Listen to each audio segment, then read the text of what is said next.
into 5-Wide Fantasy. Today's video, our top 30 running backs for week 16 of the fantasy football season, the semi-finals of the fantasy playoffs. If you guys enjoy the video, be sure to let me know. Drop a like, subscribe to the channel, and of course, drop a comment down below with any decisions you're looking to make. But if you're looking to make decisions at the running back position, look at the rankings. The rankings would be how I would start, how I would sit guys. But if there's wide receivers you're looking to compare to, happy to answer those in the comments. And of course, check out our friends over at Betfred. The fantasy season is winding down soon. Fantasy football and the season will be over for you, but that doesn't mean that you can't find ways to be invested in these games. Go sign up at Betfred. If you deposit $50, bet $50, you're going to get $250 in free bets. We're definitely going to be having a ton of sports betting and DFS content for you guys throughout the playoffs and once the fantasy season is over as well. So go check out our partners there. That link is down below in the description. Let's get to the top 30 on the week, starting with my top 6, Derrick Henry. I mean, if he's anywhere from any fantasy analysts' rankings at the running back position but number one, they have not a clue what they're doing, because Derrick Henry's averaging like 200 yards rushing per game against the Houston Texans in the last 6-7 games he's had against them. Derrick Henry is a guy that's going to probably win you your week single-handedly this week, in my opinion. At number 2, Austin Eckler against the Colts. The Colts are 25th in fantasy points allowed, 11th in rush DVOA. For Eckler, I think a bit of a better matchup here for him on the ground, and one for the Chargers, where I do expect them to handle things in this Monday nighter here and potentially see a bit more of a running game script for them. They really are trying to emphasize the run and improving their rushing offense, because it's been terrible lately. But the other good thing for Eckler is they've been running the ball a ton inside the red zone. It's been a focal point for their offense. So Eckler has a great chance each and every week to find the end zone too. At 3, Christian McCaffrey. It's a tough matchup for the run game. Washington, 8th in fantasy points allowed, 4th in rushing DVOA. Certainly not the easiest matchup for McCaffrey, but that doesn't seem to matter. This team has an excellent rushing attack, and as well, McCaffrey is the focal point of this offense with Brock Purdy at quarterback, getting him the ball both as a receiver and as a runner. So love McCaffrey. At 4, Dalvin Cook against the Giants. We saw Brian Robinson look very good. He didn't find the end zone, had that score taken away from him late, but looked really good on the ground against the Giants defense. It's been terrible against the run. 28th in fantasy points, 31st in rushing DVOA. 5, Josh Jacobs against the Pittsburgh Steelers. The Steelers, serviceable defense, 8th in run defense grade from PFF, 16th in fantasy points allowed. But Jacobs, again, like I mentioned earlier with Christian McCaffrey, focal point of the offense, so much volume for him. It's hard for him to really be able to give you a bad week with the amount of opportunities he's given. And this is one here. They are short underdogs in Pittsburgh, but definitely a game this team can win. So expect a game script where running the ball will be serviceable for this team. Rounding the top 6 out is Nick Chubb. Chubb found a way to really save his week in my mind. I wasn't very high on him, and he didn't give you great production, but he managed to, on like 22 carries, find nearly 100 yards rushing because of the positive game script the Browns found themselves in. And that's another opportunity here. And New Orleans doesn't look as good against the run as they have in previous seasons or even earlier in the season. We saw them give up some yardage this past week. 17th in fantasy points allowed, 23rd in rushing DVOA, so still like Chubb in a positive game script for this team. All right, top 12. Rhamondre Stevenson at 7. Stevenson is he's entered this consistent RB1 type of tier because of the volume, because of his involvement as a receiver and how often Mac Jones looks to him in those check down looks. The Bengals, a tough matchup, 9th in fantasy points allowed, 17th in run defense grade. Definitely not the easiest matchup for Stevenson, but he's proven that he can take advantage of really any opponent that he has as long as he's available and on the field. At 8, Alvin Kamara continues to disappoint, didn't find the end zone last week, but he was able to pick up a healthy amount of rushing yards. I believe he had 90 plus last week. He helped us cash his prop. We missed on the Jets, but did cash Alvin Kamara over his rushing yardage. Cleveland, great matchup for him. 30th in fantasy points allowed, 30th in rushing DVOA. I expect Kamara to have a big week here. That is why I have him as a top 12 back. Another guy I haven't had as a top 12 back in quite some time, actually, Najee Harris against the Raiders. Raiders have been terrible against the run. We saw Stevenson have a big week as well. We saw Cam Akers look pretty good against this run defense. The Raiders are 24th in fantasy points allowed to running backs and 22nd in run defense grade. Raheem Mostert. I have Raheem Mostert as a top 10 back this week, and it's because the Packers are a terrible run defense. dead last in rushing DVOA, 27th in fantasy points allowed to running backs. And Jeff Wilson's status up in the air for yet another week here. If he is unavailable, Mostert, in my mind, is a no-doubt RB1 on the week for me. I have him in a ton of leagues, so very excited about that this week. But the thing is, if Wilson is available, I would probably move him down about 6 to 8 spots here, just because Wilson and him will certainly split some time. And Mostert, I expect, with how good he's looked lately, will have the advantage for this week, but still going to have Wilson taking some touches from him, and that's going to have an impact to an offense that's been throwing the ball well. I think they'll look more to the ground here because that's where the plus matchup is for them, though. 11, Miles Sanders. He let us know. He doesn't give a shit about our fantasy team, doesn't give a shit about our tickets if we're betting on him. Man, that was an absolutely brutal play to have him in my mind. I had him as a top 6 back on the week. He's my RB11 against the Cowboys. This seems like a good chance Jalen Hurts isn't available, and that really does, for me, balloon his opportunities because we're not seeing with Gardner Minshew the likelihood of stealing in touches inside the red zone, stealing any carries or designed runs, and that opens things up for Sanders to see some good volume against the Cowboys defense that is 5th in fantasy points allowed, but they're bottom 10 in rushing yards allowed to running backs, 104 on the season, and 23rd in run defense grade. So I think it's still a good matchup for him. 12, Saquon Barkley. Managed to give you a serviceable week in a really tough matchup against Washington. He's got another very tough matchup here against Minnesota. Minnesota 19th in fantasy points allowed to running backs, but 2nd in run defense grade. They've been good at limiting yardage from opposing backs because it's such a plus matchup to move the ball against this team in the air as well. So I do think Barkley will find ways to be serviceable for you. We'll see some check down work as a receiver, but my expectations for him this week are definitely tempered. Okay. Going to the next 6 here to our top 18, we're going to Kenneth Walker. Walker managed to give you pretty much like good enough week when I expected it to be absolutely horrific for him. I didn't expect him to play, but he did end up playing and gave you what, like 11, 12 fantasy points in your half PPR leagues, I believe, with that big run or big reception late in the game. He's my RB13, Kansas City, 12th in fantasy points allowed, 18th in rushing DVOA, a middling defense. This team is a pretty big underdog in this game, but they do lose Tyler Lockett, and Walker is getting involved as a receiver to a much higher degree than I expected. So I really like that for Walker, and that really elevates his floor, and for me has him as still a good back in a matchup that I think is decent for him. It's just about whether or not the Seahawks can stay in this game because they are near 10-point underdogs here. 14, Tony Pollard. Pollard going against the Philadelphia Eagles. The Eagles are starting to look much better as a run defense lately, but regardless, we're looking at a Dallas team that's definitely able to run the ball well right now. 15th in fantasy points allowed are the Eagles, 20th in rushing DVOA.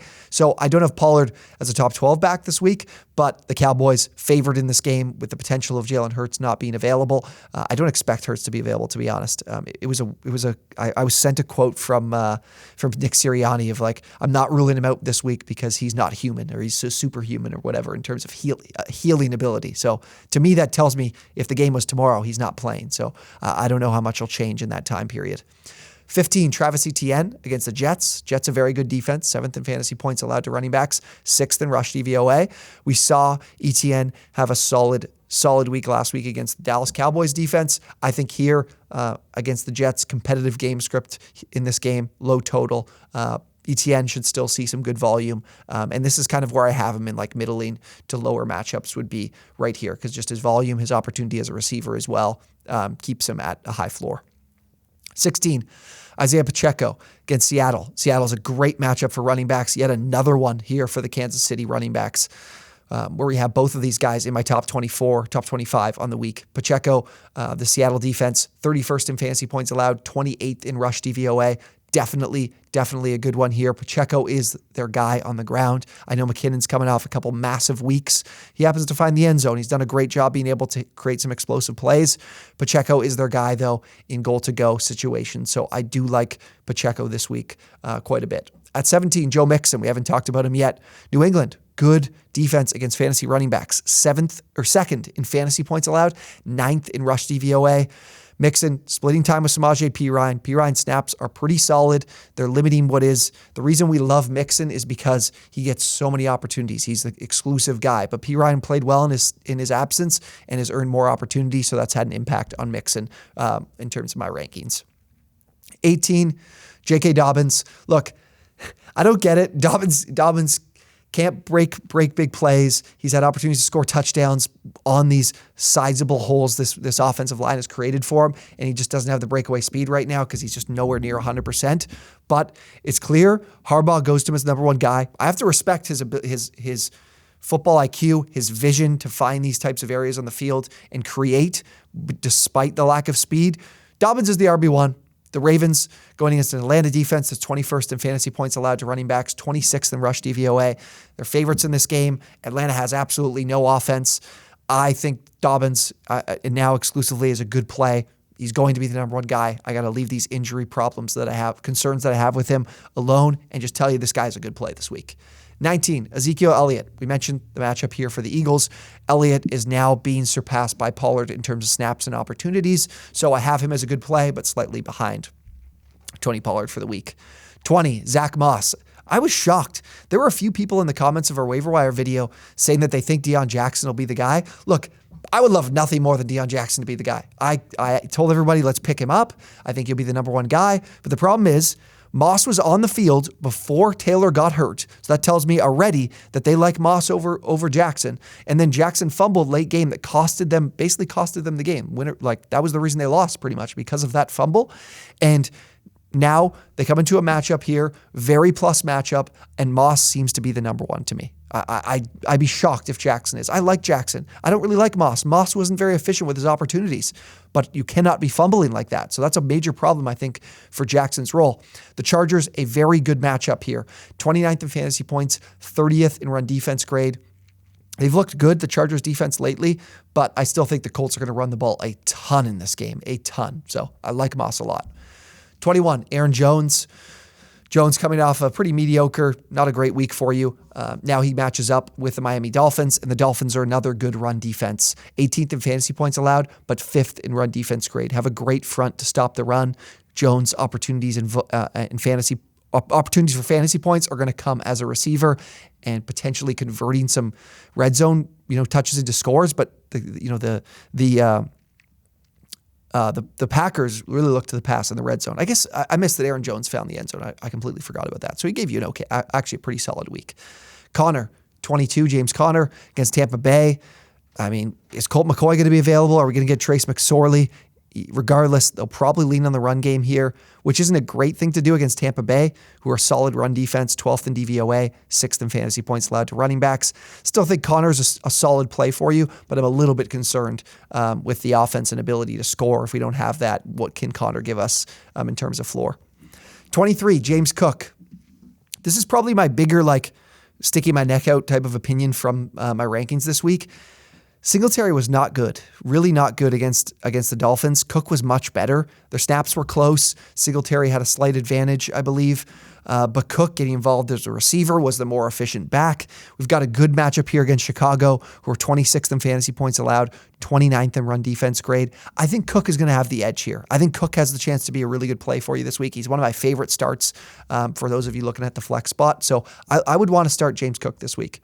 24, Leonard Fournette against Arizona. I'm giving him the slight edge over Rachaad White this week because I did look, and Fournette was better on the ground. Fournette played more snaps. Fournette had more touches. So I'm going to go Fournette slightly in what is a pretty decent matchup. Arizona 23rd in fantasy points allowed, 29th in run defense grade. So gives you a good opportunity here to be able to find some success with these backs. And I think Fournette has a bit of the edge here.